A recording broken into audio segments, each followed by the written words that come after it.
आधी रात का समय था। रोज की तरह एक बुजुर्ग शराब के नशे में अपने घर की तरफ जाने वाली गली में झूमता हुआ जा रहा था। रास्ते में एक खंबे के लाइट जल रही थी।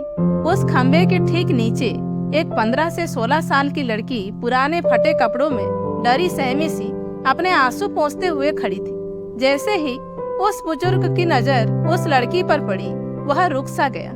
लड़की शायद उजाले की चाह में लाइट के खंबे से लगभग चिपकी हुई सी थी।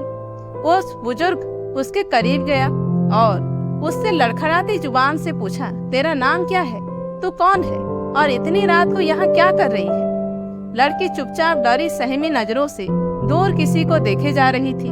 उस बुजुर्ग ने जब उस तरफ देखा जहाँ लड़की देख रही थी, तो वहाँ 4 लड़के उस लड़की को घूर रहे थे। उनमें से एक को वो बुजुर्ग जानता था।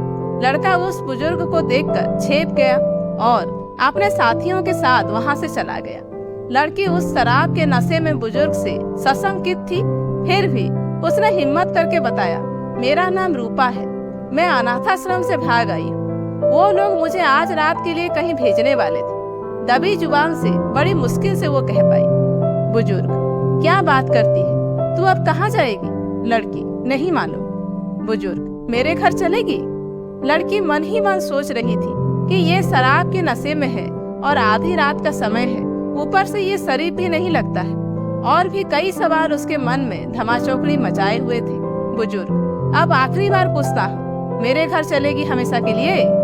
बदनसीबी को अपना मुकद्दर मान बैठी गहरे धूप अंधेरे से घबराई हुई सब कुछ भगवान के भरोसे छोड़कर लड़की ने दबी कुचली जुबान से कहा, जी हाँ। उस बुजुर्ग ने झट से लड़की का हाथ कसकर पकड़ा और तेज कदमों से लगभग उसे घसीटते हुए अपने घर की तरफ बढ़ चला। वो नशे में इतना धुत था कि अच्छे से चल भी नहीं पा रहा था। किसी तरह लड़खड़ाता हुआ अपने मिट्टी से बने कच्चे घर तक पहुंचा और कुंडी खटखटाई।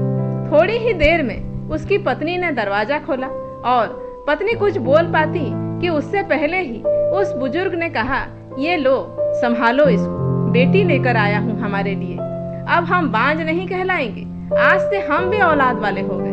पत्नी की आंखों से खुशी के आंसू बहने लगे और उसने उस लड़की को अपने सीने से लगा लिया। तो दोस्तों, ये थी आज की कहानी। कहानी कैसी लगी कमेंट करके ज़रूर बताइए। अच्छी लगी हो तो एक लाइक कीजिए, शेयर कीजिए और ऐसे ही वीडियोज आगे देखने के लिए मेरे चैनल को सब्सक्राइब जरूर कीजिए।